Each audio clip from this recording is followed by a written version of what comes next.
Well, I'm delighted to be joined by Professor Micheál Ó Siochrú. He's a specialist on 17th century Ireland, but his expertise extends all the way into the 20th century. And Micheál, our course is on Ireland in rebellion, 1798 to 1916, although we go a little bit further and a little bit back. But in a way, you could almost say that the course should begin much earlier, because a lot of these problems go much further back. I'd agree with you, absolutely, Patrick. And with respect, I think modern historians tend to believe that everything begins with the French Revolution. And as such, they know very little about the earlier periods. And I think in Irish history, that's very dangerous, because so much of what happens in the 19th and 20th centuries, the foundations of that are laid in the 16th and 17th centuries. So we have to have an understanding of that period in order to make proper sense of modern Ireland.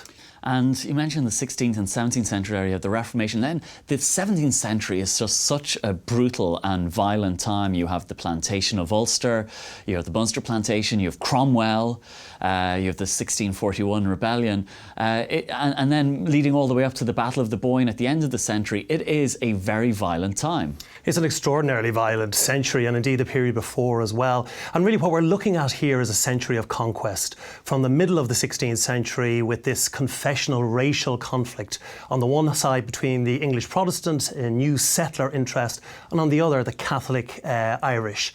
And that begins, as I say, the middle of the 16th century, leading right through until the middle of the 17th century.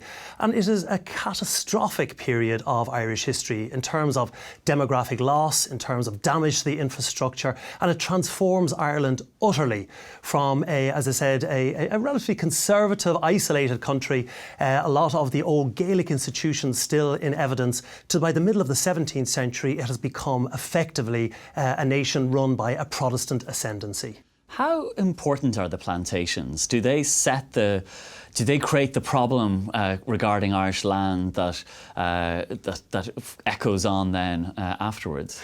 Absolutely. I mean, I think land is the key to this, and really land gave you not only wealth in terms of rental income and produce, but also social standing as well in terms of your position within society, representation in Parliament, in so many different ways. The landholders were the elite, so control of the land was everything. And so what we see in 17th century Ireland is probably one of the most dramatic transfers of land anywhere in early modern Europe at this time, going from a position where Catholics hold the vast majority of the land to, by the middle of the 17th century, the Protestants are now the principal landowners in Ireland. And the impact this has is enormous, not just politically, but economically, socially, culturally. It changes everything in Ireland. So this battle for the land really begins very much in this early 17th century with the Ulster Plantation, as you mentioned, but then carries on right through to the 19th century, the land wars, and indeed up to partition and beyond. So it really is actually central to all that we're looking at in Irish history. The 1916 proclamation mentions 6 rebellions over the previous 300 years, and the first of them is the 1641 rebellion. Now, we have the depositions, the records for that in Trinity, and you played a leading role in digitising those records, and they're available online. Can you tell us maybe about the 1641 rebellion, because it seemed to have exerted an incredible power over Irish Protestants in the centuries ahead? It was a seminal moment, there's no question about that. 1641 is hugely important, as you say, in the creation of this British Protestant identity. And as you say, in Trinity College, we're very lucky in the sense we have what's known as the 1641 depositions, thousands of witness statements from Protestant refugees fleeing from the Catholic rebels. And they give us really a window or a sight into ordinary everyday life in Ireland at this time. And it's quite a unique source. It's a real treasure of the Trinity Library. As you say, it's now available online. The actual images are there, but also the transcription, so you can read yourself very easily and straightforwardly what the people were saying. And as I say, we get all their stories in all their horror, the grief, the trauma of what was taking place, but also the more mundane in terms of what people owned, what they held in their houses, their social relations and their interactions with their neighbours, friends and colleagues in the society. So they're an absolute goldmine and a wonderful, wonderful source. But the rebellion itself, as I said, really was quite traumatic. It was the first major attempt by the Irish, if you like, to row back on all these losses, the loss of land, the loss of political power and privilege. And for 10 years, the country suffers a real trauma. The loss of life is somewhere in the region of 25%. It's really, quite traumatic and one of the most devastating periods in Irish history. And just a few years later then, Oliver Cromwell visited Ireland, and although he only spent, I think, 9 months in Ireland, he immediately became, or he soon became, one of the greatest hate figures in Irish history. You're a leading expert on Cromwell and his time in Ireland. Does he deserve that reputation for being such a villain? How bad was Cromwell? He does deserve it, yes, in a word. And how bad he was? Well, it's an interesting one because Cromwell is such an interesting character in and of himself. From an English perspective, he creates an awful lot that is quite admirable. He very much stands up for the idea of representative government to a degree. He also stands up to the tyranny, if you like, of kingship. Of course, is involved in the execution of Charles I. And so he's quite a revered figure in some circles in England. And his reputation there generally would be quite a positive one. If you're looking at it from an Irish perspective, it's completely different because he, in a sense, has become the great bugbear of Irish history. He's blamed for everything that's gone wrong, whether he was there or not. And as you said, he was only in Ireland for 9 months, and yet he seems to have been the cause of everything that's gone wrong in Ireland before and since. And I think in some ways why we focus so much on Cromwell is not because he's just such an interesting character in himself, but also he closes the deal. This century of conquest that I talked about, it was Cromwell and his invasion that really brought that to an end.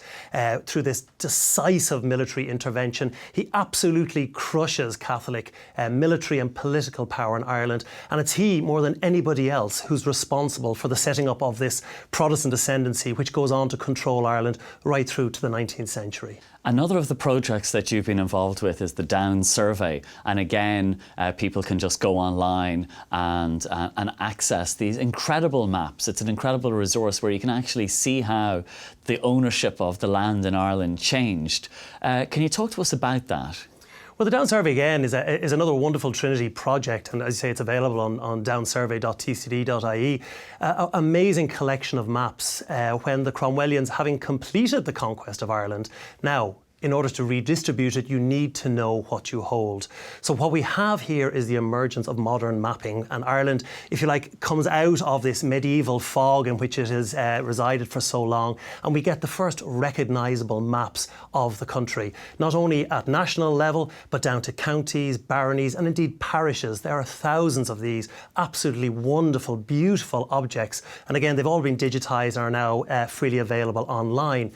But they, if you like, I suppose, hide a more sinister purpose because the idea behind them was to map out the land which was to be taken forcefully from Irish Catholics and redistributed to Protestant settlers. And this is the first national land survey on such a detailed scale anywhere in the world. I mean, really, this is to the forefront of the whole cartographic exercise at this time.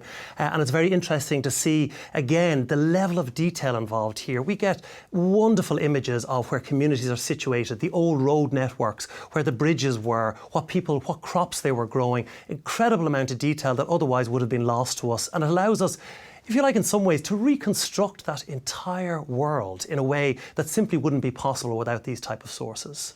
The second rebellion that the 1916 proclamation refers to is the time when James II is here in the Battle of the Boyne in 1690. How important is that then in this historical narrative, James II being defeated by William of Orange? I think the 1690s, it probably is more recognisable, if you like, and certainly in an Irish context and perhaps even abroad as well.